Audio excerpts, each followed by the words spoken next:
तो नमस्कार साथियों, कैसे हो आप सभी? आप सभी का आपके अपने यूट्यूब चैनल पर स्वागत है। तो बिना देरी किए हम आगे की ओर बढ़ते हैं और जैसा कि हम पहले पढ़ रहे थे कि जन आंदोलन किस प्रकार आगे बढ़ता है, जैसे कि हमने दलित पैंथर्स के बारे में बात की, उसी प्रकार हमने ताड़ी विरोधी मतलब शराब के विरोध में महिलाओं ने अपनी महती भूमिका निभाई और उसमें ही महिलाओं को 73वें और 74वें विधान संशोधन में कुछ-कुछ सफलता भी मिली थी। मतलब स्थानीय स्तर या स्थानीय निकाय के क्षेत्रों में जैसे कि ग्रामीण क्षेत्र हो या शहरी निकाय हो, उनमें 1/3 आरक्षण की व्यवस्था की गई, उनके लिए आरक्षित सीटें ली गई। वर्तमान में अमूमन 10 लाख से ज़्यादा महिलाएँ इन सीटों पर कार्यरत है, अपना काम कर रही है, दम दिखा रही है। इसके साथ ही साथियों आज हम आगे बात करेंगे, वो बात करेंगे अपने जैसे कि अ, एक नया आंदोलन है, जैसे सूचना का अधिकार है, किस प्रकार एक ये आंदोलन अधिकार के रूप में परिवर्तित हो जाता है, कहाँ शुरू हुआ था, क्या हुआ था? उसी के साथ ही भारतीय किसान यूनियन संगठन है, भारतीय किसान आंदोलन है, यूपी में चलाया गया और इसके साथ ही हम एक और आंदोलन के बारे में पढ़ेंगे, वो नर्मदा बचाओ आंदोलन। मोटे तौर तरीके पर आज हम 3 आंदोलनों के बारे में बात करेंगे। पहला है, वो है अपना भारतीय किसान आंदोलन और दूसरा हम नर्मदा बचाओ आंदोलन और तीसरे आंदोलन की बात करेंगे, वो जिस आंदोलन की वो है अपना सूचना का अधिकार हमने किस प्रकार प्राप्त किया, उसका आंदोलन क्या रहा था, किसने किया था, क्या हुआ था? इसके साथ ही साथियों हम आज ये भी पढ़ेंगे क्या आंदोलन लोकतंत्र के लिए उपयुक्त है या नहीं? अगर उपयुक्त है तो भी क्यों? और अगर उपयुक्त नहीं है तो भी क्यों? मतलब क्या इसके सकारात्मक परिणाम हो सकते हैं? क्या नकारात्मक परिणाम हो सकते हैं? इन सभी परिणामों के बारे में हम आज बात करेंगे। चलिए साथियों चलते हैं। जैसा कि आज का अपना पहला रहेगा वो भारतीय किसान संगठन, भारतीय किसान आंदोलन।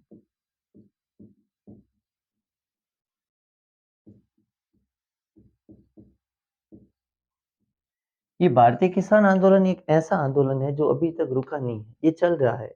ये किसान अपनी मांगों को मनवाने के लिए मतलब ये आंदोलन कर रहे हैं। शुरुआत की बात है 1988 की। 1988 के वर्ष में ये आंदोलन शुरू हुआ था बिजली के बिलों को लेकर। बिजली के बिलों की दरें बढ़ा दी थी, रेटें बढ़ा दी थी। जिसके कारण तत्कालीन किसान आंदोलन के नेता राकेश टिकैत जो अभी नेता है, उनके इनसे पहले थे महेंद्र सिंह टिकैत के नेतृत्व में ये आंदोलन चलाया गया। लगभग 20 लाख यूपी के किसान, हरियाणा के किसान एक साथ इकट्ठे होकर प्रत्येक जिला मुख्यालयों पर धरना दिया था। जिला मुख्यालयों पर ये बिजली विभाग के विरुद्ध उन्होंने कानूनी कार्रवाई करने को कहा था, बिल माफ करने की बात की थी। ऐसे ऐसे ही बहुत सारे ऐसे-ऐसे निर्णय लिए गए जिनके तहत या किसानों की माँगें थी जिनके तहत ये आंदोलन शुरू हुआ। ये आंदोलन एक छोटे से स्तर से शुरू होता है, लेकिन आखिरकार बड़ा रूप ले लेता है। किस प्रकार पंचायतों से जिला मुख्यालयों तक पहुँचता है और जिला मुख्यालयों से राजधानी दिल्ली तक पहुँच जाता है, वहाँ पर भी धरना प्रदर्शन करते हैं किसान लोग। आखिरकार ये 1990 के दशक में ये आंदोलन अपनी थोड़ी प्रकृति भी चेंज कर देता है। ये आंदोलन ये भी साथ में रखता है कि बिलों की भी रेटें कम करो, इसके साथ ही किसानों के लिए अलग से अतिरिक्त पेंशन योजना भी शुरू को किसानों के जो ऋण दिए गए हैं, वो बाकी ऋण हैं, उनको ऋण को भी माफ़ किया जाए। ये आंदोलन का अमूमन मुख्य हिस्सा था। इन आंदोलन की अगर विशेषताओं के बारे में भी अगर हम बात करें, तो सबसे पहली और बड़ी विशेषता है कि इस आंदोलन में कहा गया कि जब तक हमारी बातें नहीं मानी सरकार, तब तक हम जेल भरें। बस जेलों को भरने का आंदोलन चलाया गया इन्होंने कि भाई जेल भरो। फिर धरना प्रदर्शन किया गया जगह-जगह प्रत्येक जिला मुख्यालयों पर, प्रत्येक पंचायतों पर प्रशासन को पूरा का पूरा अपनी ओर आकर्षित करने का प्रयास किया गया, सरकार को अपनी ओर आकर्षित किया गया। इनको दबाने का प्रयास किया गया सरकार की ओर से, लेकिन फिर भी किसान संगठन मजबूत था, जाति संघर्ष इनका, वर्ग समूह इनका मजबूत था। जातिगत वंशगत इनकी जो भावनाएँ थी, वो बहुत ही मजबूत थी। सभी किसान एक कंधे से कंधा मिलाकर साथ में चल रहे थे। इनके लिए खर्चा, पानी वगैरह सब किसान अपने अंदर से ही किस प्रकार व्यवस्था करवाते थे। जैसे कि अभी जो किसान बिल था, इनके विरोध में राकेश टिकैत के नेतृत्व में किस प्रकार आंदोलन चलाया गया, वही आंदोलन और उस आंदोलन में किसानों को खर्चा किस प्रकार दिया जा रहा था, वैसी की वैसी व्यवस्था पहले भी थी।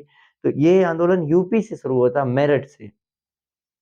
और दूसरा साथियों इसमें याद रखना है कि इन्होंने राजधानी क्षेत्र दिल्ली में भी गए, वहां पर भी धरना प्रदर्शन किया। धीरे धीरे इन्होंने अपनी मांगों को भी परिवर्तन किया। ये क्षेत्र एक तक सीमित नहीं रहा, ये आंदोलन और भी बढ़ता गया। धीरे धीरे बढ़ते बढ़ते बढ़ते ये संपूर्ण देश में फैल जाता है। शेतकारी संगठन महाराष्ट्र से एक आंदोलन निकालता है, और उसी प्रकार रैयत किसान आंदोलन कर्नाटक से और किसान आंदोलन निकालते हैं। इसी के साथ ही साथियों, ये आंदोलन वाली समस्या उस समय की नहीं है या कम समय की नहीं है। इसके संदर्भ में अगर आप पीछे जाएंगे तो देखेंगे कि हमने पिछले पाठों में पढ़ा था कि जिस प्रकार हमारी हमारी जो विस्तृत अर्थव्यवस्था थी, ना तो हमने विकास का मॉडल मतलब जो पूर्ण रूप से पूंजीवादी अपनाया, और ना ही हमने साम्यवादी अपनाया। उसी समय कृषि बनाम उद्योगों के मध्य विवाद हुआ था। वो विवाद के कारण भी इसमें है। कहीं उसी समय हरित क्रांति वगैरह आई थी, जिसमें गेहूं और गन्ने की फसल को बहुत सारा बढ़ावा मिला था, जिसके कारण कुछ उदारीकरण के कारण विदेशी कंपनियों को या विदेशी व्यापार के आयात निर्यात में भी मतलब छूट मिल गई थी। इसका भी किसान विरोध कर रहे थे। इसके साथ ही उसी समय एक डब्ल्यूटीओ, भारतीय विश्व व्यापार माफ कीजिए, डब्ल्यूटीओ विश्व व्यापार संगठन भी सामने आया था। और यहाँ तक कि भारतीय नेताओं ने कहा था कि, या भारतीय जो किसान आंदोलनकारी थे, जिसमें महत्वपूर्ण बीकेयू, भारतीय किसान यूनियन संगठन के नेता थे अपने महेंद्र सिंह टिकैत, उन्होंने खुले तरीके से विरोध किया था। उन्होंने सरकार को कहा था कि अगर आप डब्ल्यूटीओ की बातों को मानते हैं या डब्ल्यूटीओ के नियमों की पालना के तहत भारत में भी उनके नियमों को लागू करते हैं, तो हम पूर्ण रूप से धरना प्रदर्शन करेंगे, दिल्ली में आंदोलन करेंगे, रैलियां निकालेंगे। और आखिरकार कहीं न कहीं सरकार इनके दबाव में आकर थोड़ी झुकी भी थी। हालांकि ये किसान आंदोलन अपने चरम क्षेत्र पर, मतलब उस समय अगर देखा जाए तो किसानों को इसमें बेनिफिट हुआ था, फायदा भी हुआ था। तो इस प्रकार है ये अपना किसान आंदोलन। इसमें एक महत्वपूर्ण चीज तो आपको याद रखनी है कि भारतीय किसान आंदोलन बीकेयू, बीकेयू, बीकेयू का पूरा नाम है भारतीय किसान यूनियन, भारतीय किसान यूनियन। याद रखना, ये 1988 में होता है, 1988 के साल में यूपी मतलब उत्तर प्रदेश, यूपी का मतलब क्या है, उत्तर प्रदेश के मेरठ जिले से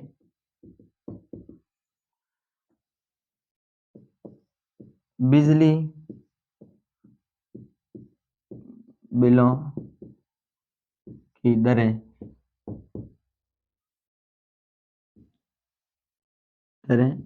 कम करने के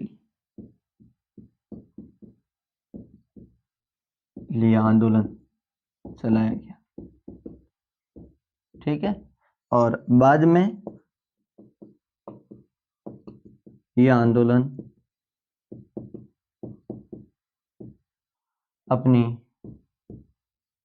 मांगों को बढ़ा देता है। ठीक है।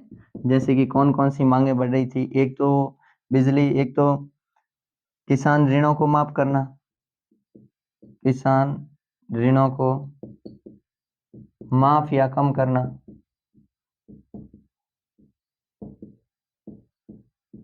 उसी प्रकार किसानों के लिए पेंशन, किसानों के लिए पेंशन योजना। बिजली दर तो कम करने की बात हमने पहले ही कर दी है। और ये विवाद उसी समय शुरू नहीं हुआ था, मुख्य तौर पर मतलब चरम पर उस समय पहुंचा था। बाकी ये बात 1960 के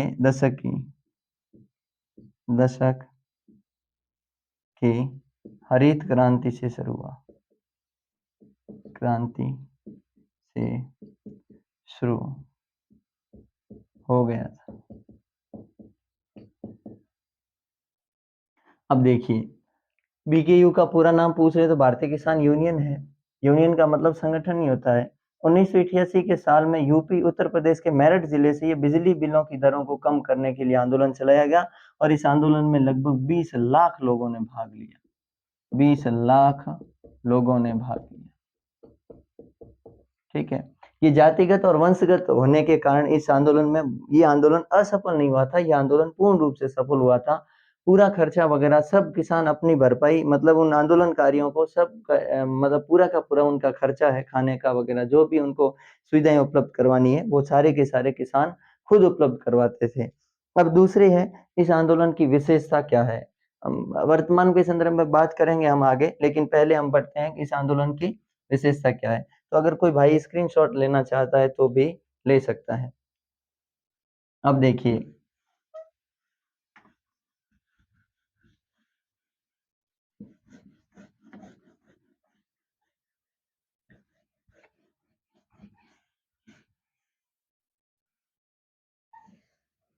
अब देखिए दूसरी बात,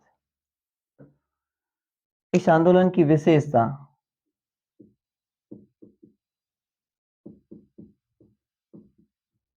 विशेषताएं नंबर 1, जेल भरो। ठीक है, रैलियां निकालना।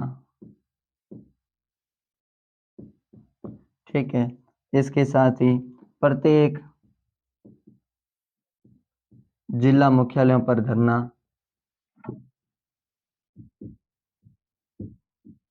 धरना, इसके साथ ही राजधानी क्षेत्र दिल्ली में भी महारैली निकालना।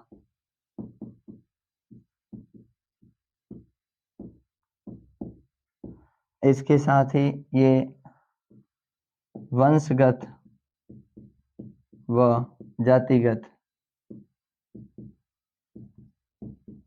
होने के कारण सारा खर्चा अपने ऊपर लेना, अपने ऊपर लेना। इसके साथ ही आंदोलन की सफलता। ठीक है, इस प्रकार ये आंदोलन क्या हो गया? सफल हो गया। इसके साथ ही अब अन्य क्षेत्रों में आपको पूछ ले कि ये आंदोलन संपूर्ण भारत में बिक रहा था। ठीक है, तो साथ में ये भी लिख सकते हो, छोटे से क्षेत्र से शुरू होकर संपूर्ण भारत में फैला। पूरे के पूरे भारत में क्या था? इसका फैलाव था। अब देखिए, इसके अलावा एक था शेतकारी किसान संगठन। शेतकारी संगठन कहाँ से था? महाराष्ट्र से। ठीक है, ये भी किसान आंदोलन का ये एक हिस्सा है। उसी प्रकार ये शेतकारी संगठन महाराष्ट्र में चलाया गया था। उस समय प्याज की रेट थी वो कम हो गई, मतलब प्याज की रेटें गिर गई, जिसके कारण किसानों ने कहा कि हमें प्याज का क्या दो, मुआवजा दो या इनकी रेटों में वृद्धि करो, दरों में। तो इसके लिए हुआ था। और रैयत किसान हुआ था, ये रैयत किसान संगठन ये कहाँ का है? कर्नाटक का है, कर्नाटक। ठीक है, अब रही बात वर्तमान में, अगर आपको पूछ ले वर्तमान में भारतीय किसान संगठन के नेता कौन है? ये है अपने राकेश टिकैत।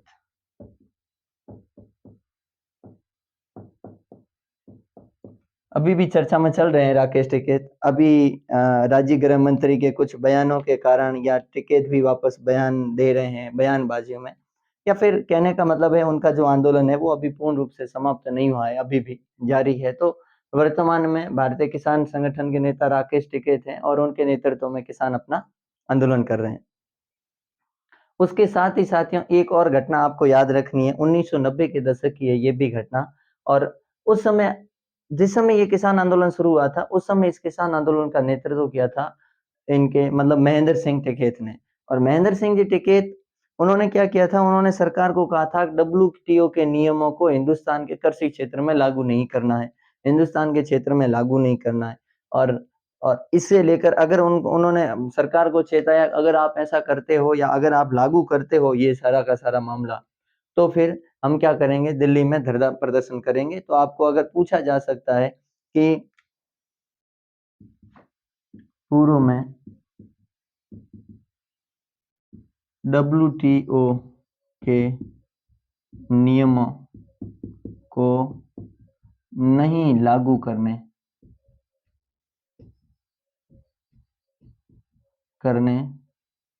का आदेश देते हुए किसान नेता महेंद्र सिंह टिकैत ने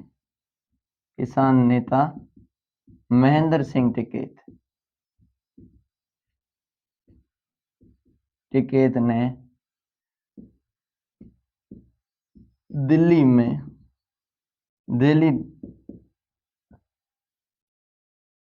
निकालने की चुनौती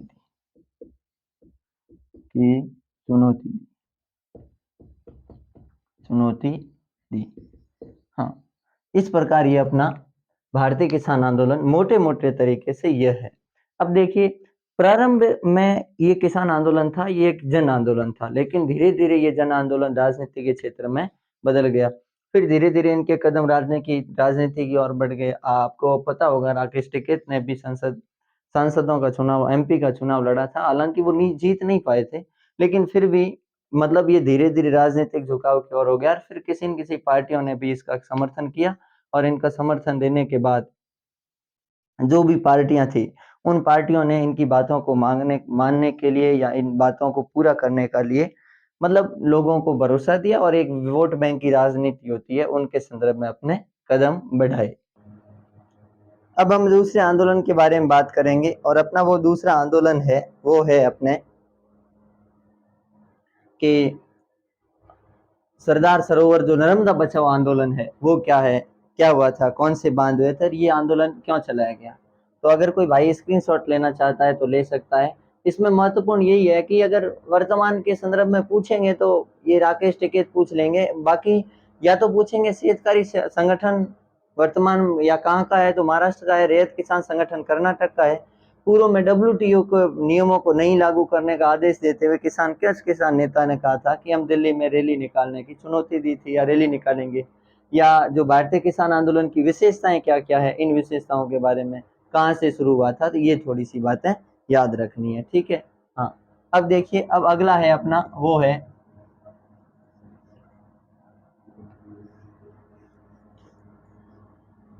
सरदार सरोवर मतलब नर्मदा बचाओ आंदोलन।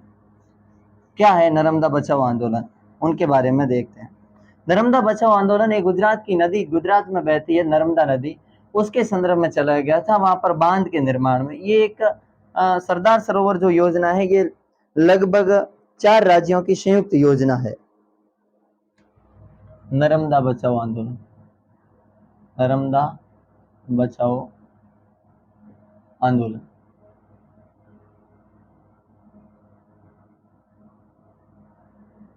नर्मदा नदी पर गुजरात में सरदार सरोवर बांध, सरदार सरोवर बांध का निर्माण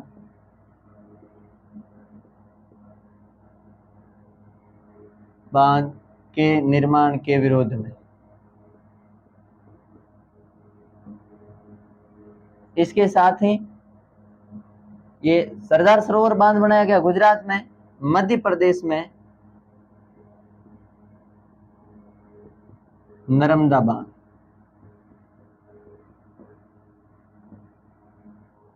अब देखो, इसमें हुआ क्या था साथियों, इसमें सबसे महत्वपूर्ण घटना थी वो ये थी कि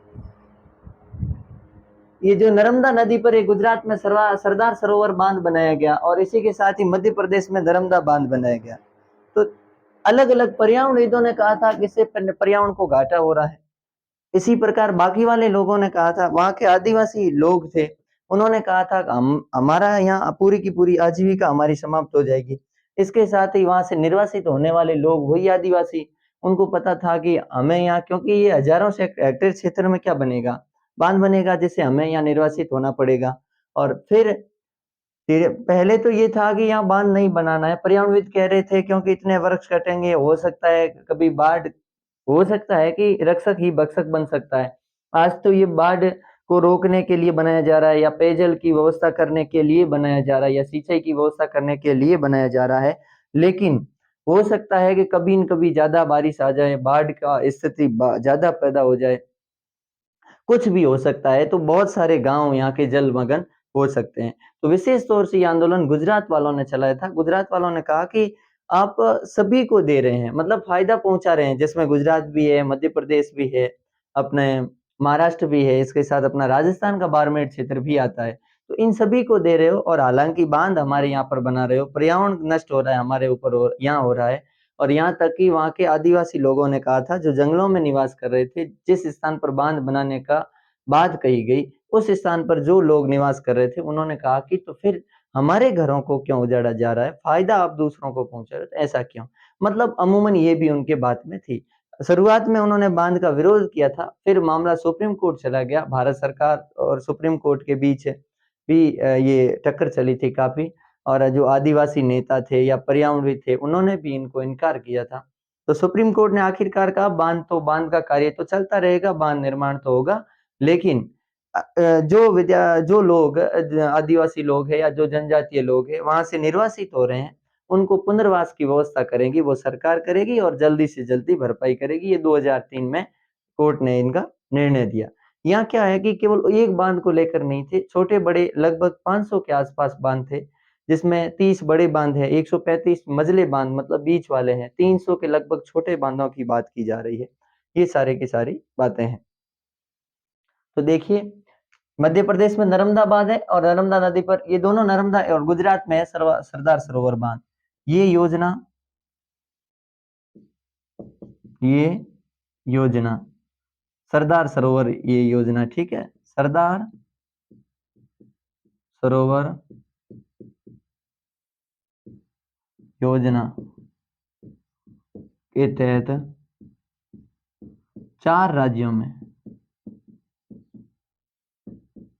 में पेयजल व सिंचाई, पेयजल पेयजल का मतलब होता है पीने योग्य जल, व सिंचाई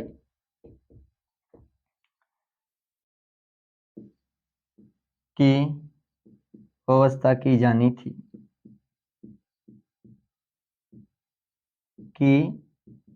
थी। और ये 4 राज्य कौन से हैं? पहला है गुजरात, दूसरा है मध्य प्रदेश,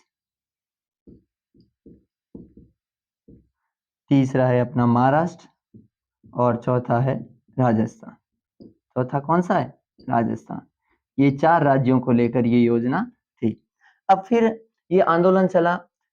फिर आंदोलन के कारण क्या थे? तो आंदोलन का अगर पहले कारण की बात करें, तो वो पहला कारण था, इसका कारण आदिवासी या जनजाति की आजीविका समाप्त हो रही थी,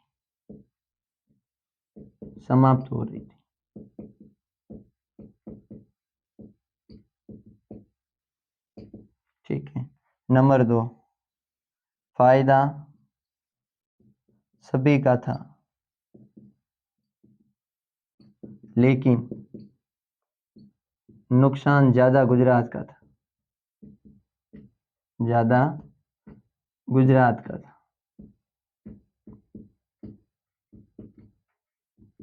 ठीक है। और फिर 30 बड़े बांध, 135 मझले बांध, मझले मतलब बीच के मझले बांध, और इसके साथ ही 300 छोटे बांध, जिनसे बहुत से गांव जलमग्न हो सकते थे, हो सकते थे।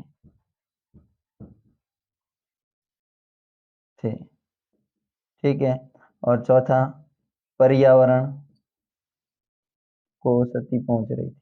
अब पर्यावरण को क्षति किस प्रकार पहुंचेगी?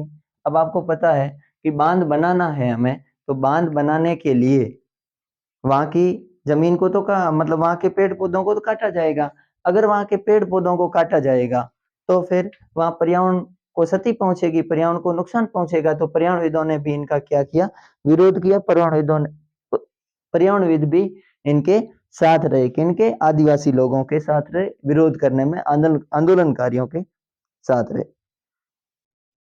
प्रारंभ में ये बातें चल रही थी, लेकिन धीरे धीरे इस आंदोलन का रूप बढ़ता तो गया, लेकिन जो बातें थी वो आंदोलनकारियों की परिवर्तन हो गई। क्योंकि हमने पहले भी बात की है, सुप्रीम कोर्ट ने कहा कि ये बांध तो बनेगा, क्योंकि सरकार कोई भी अगर योजना लाती है तो उस योजना में मान लो 200 व्यक्ति है या 300 व्यक्ति है, 300 में से अगर 10 या 15 या 20 व्यक्तियों की वो योजना हो सकता है उनके लिए गलत हो, लेकिन बाकी वाले लोगों के लिए तो वो योजना सही साबित हो सकती है। अगर किसी योजना से अगर ज्यादा व्यक्तियों को फायदा पहुंचता है तो फिर फायदा पहुंचाना चाहिए। हालांकि ये भी है कि जिन लोगों को वहां से निष्कासित किया गया या जिन लोगों की आजीविका बर्बाद हुई, तो सरकार को ये भी प्रयत्न करना चाहिए कि उनको वापस आजीविका के साधन प्रदान करें, उनको निवास स्थान प्रदान करें, उस क्षेत्र में नहीं तो किसी अन्य क्षेत्र में उनको जमीनें आवंटित की जाए। और बाद में इसी को लेकर यह आंदोलन चला था। फिर सुप्रीम कोर्ट ने कहा था कि भाई आपको बहुत ही जल्द इनका दे दिया जाएगा। भारत सरकार भी इसके समर्थन में आ गई थी। तो ये सारी की सारी बात हम कर रहे हैं। अब इसके साथ ही साथियों एक और बात हमें करनी है, वो करनी है कि आंदोलन आज भी समाप्त नहीं हुआ। ये आंदोलन तो आज भी चल रहा है। ठीक है। और ये आंदोलन आज इसलिए चल रहा है कि ये आंदोलन बात करता है कि सभी जो आदिवासी लोग थे उनको अभी तक आजीविका की पूर्ति कर नहीं पाया है, सरकार कर नहीं पाई है, या फिर उनको आवास नहीं दिए गए हैं। ठीक है। तो अब अगला देखें कि अगला जो इन्होंने बदला था, इनका रुख बदला था, वो क्या रुख था?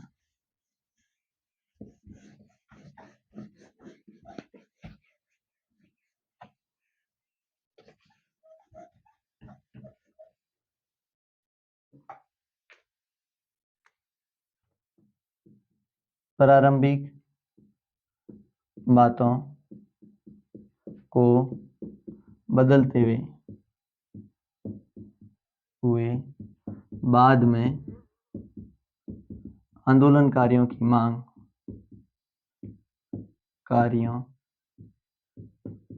मांग थी कि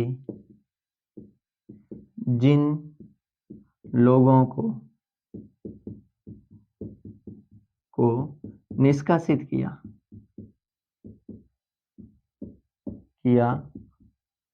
उनको जिन लोगों को निष्कासित किया उनको पुनः आवास दिया जाए।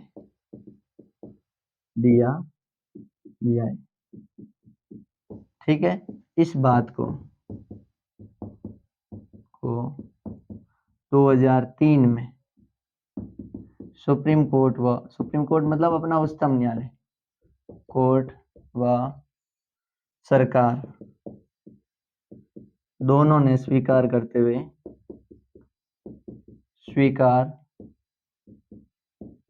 हुए इनको जल्दी पूरा करने का आश्वासन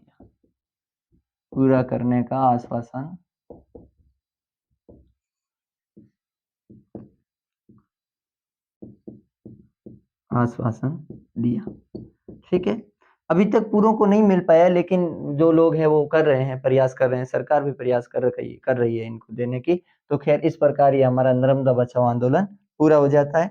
अब अंतिम एक आंदोलन रहा है, वो रहा है अपना मतलब वो आंदोलन है सूचना का अधिकार। सूचना का अधिकार एक आंदोलन 1990 में शुरू होता है। और 1990 में जैसे जो मजदूर होते हैं, उन मजदूरों ने कहा था कि उनके वेतन के संदर्भ में कि सार्वजनिक जो हमारा जो वेतन है वो सार्वजनिक किया जाए और हमें बताया जाए। राजस्थान का जिला है राजसमंद, और राजसमंद की भीम तहसील से शुरू हुआ है। सूचना का अधिकार,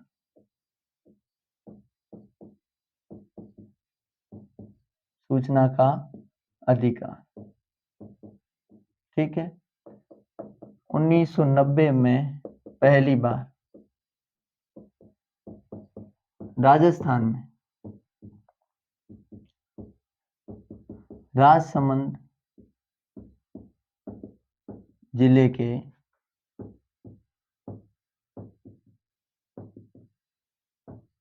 की भीम तहसील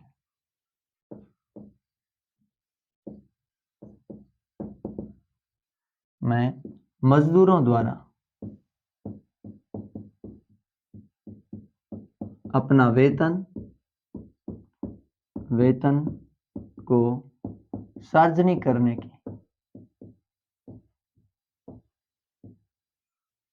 करने की मांग रखी, ठीक है।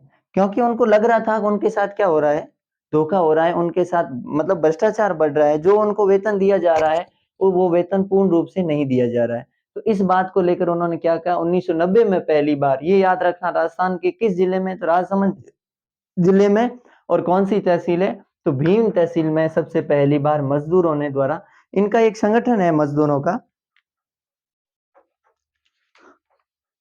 उस संगठन के द्वारा ये बात कही गई कि हम जो भी करें वो हमें,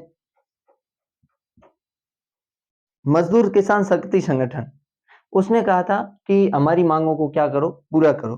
फिर सरकार ने इनकी बातों को, राजस्थान सरकार ने इनकी बातों को थोड़ा सा मानने का, शुरुआत में नहीं माना था लेकिन फिर मानने का प्रयास किया। 1994 और 1996 में मजदूर किसान शक्ति, जो ये है मजदूर किसान शक्ति संगठन, किसने नेतृत्व किया, तो मजदूर किसान शक्ति संगठन, मजदूर किसान शक्ति संगठन के नेतृत्व में चलाया गया ये। और इसके साथ ही फिर 1996 में और चलाया गया, ये जन आंदोलन ही था। 1994 में भी चलाया गया।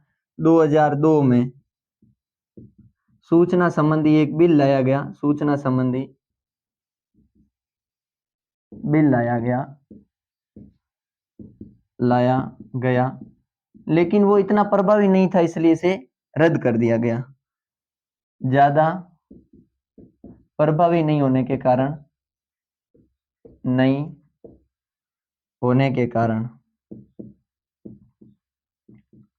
रद्द कर दिया।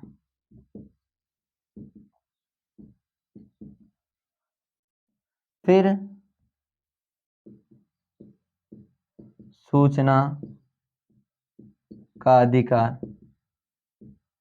अधिकार विधेयक लाया गया,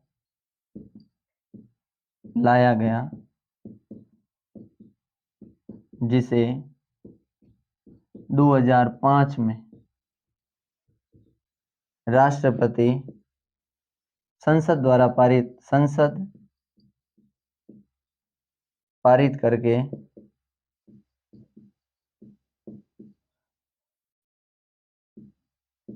राष्ट्रपति के पास भेजा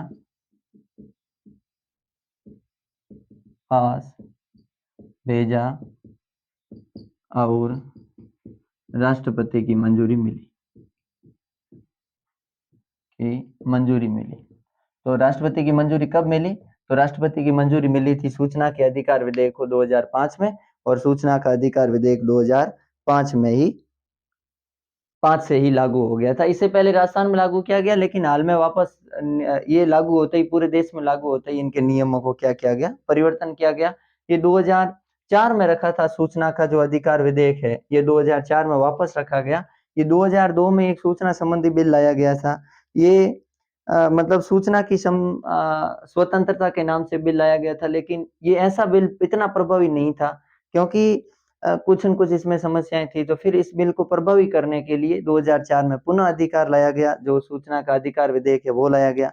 और इस अधिकार को तैयार करने का काम किया, मसौदा तैयार किया गया वो सोरी समिति ने किया। प्रेस काउंसलिंग और सोरी समिति ने, ये थोड़ा याद करना कि जो सूचना का अधिकार विधेयक है, इसका जो या जो मुखड़ा तैयार किया गया था, वो किस समिति की सिफारिश पर, या तो सोरी समिति।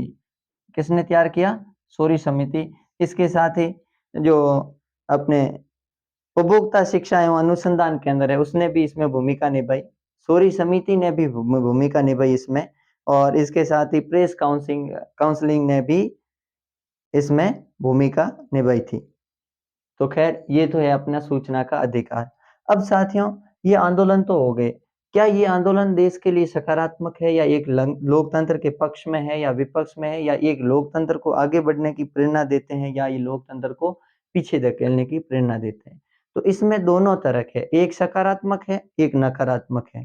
तो जन आंदोलन लोकतंत्र के हित में, या जन आंदोलनों की लोकतंत्र में भूमिका। तो एक हम पढ़ेंगे नकारात्मक और सकारात्मक, दोनों पढ़ेंगे।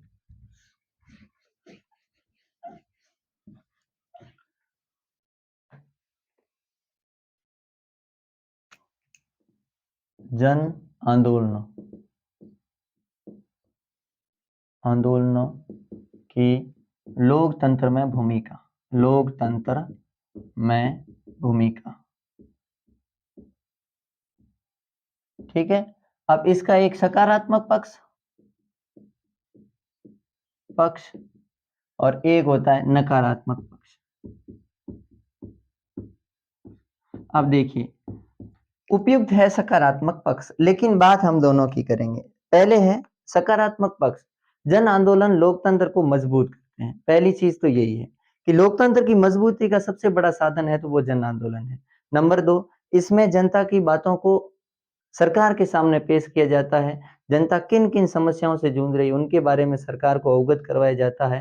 तथा इसके साथ ही जो दलित है, जो निर्धन है, या जो गरीब लोग हैं, जो पिछड़े जाति के लोग हैं, उनको ऊपर आने की क्या मिलता है? शक्ति मिलती है, सामर्थ्य मिलता है, या उनकी ये जन आंदोलन क्या करते हैं? मांग उठाते हैं। ये तो है इसके पक्ष में तरफ। दूसरा है नकारात्मक पक्ष में, क्या है कि अगर बार-बार जन आंदोलन होंगे तो कहीं न कहीं सरकार अपने काम को ठीक ढंग से नहीं कर पाएगी, या जो दबाव समूह है या सहायता समूह है जो भी, वो सरकार पर ज़्यादा क्या करेंगे? दबाव डालेंगे, जिसके कारण सरकार अपना काम समय पर नहीं कर पाएगी, जिससे कि हो सकता है कहीं न कहीं लोकतंत्र के ऊपर धक्का लगे।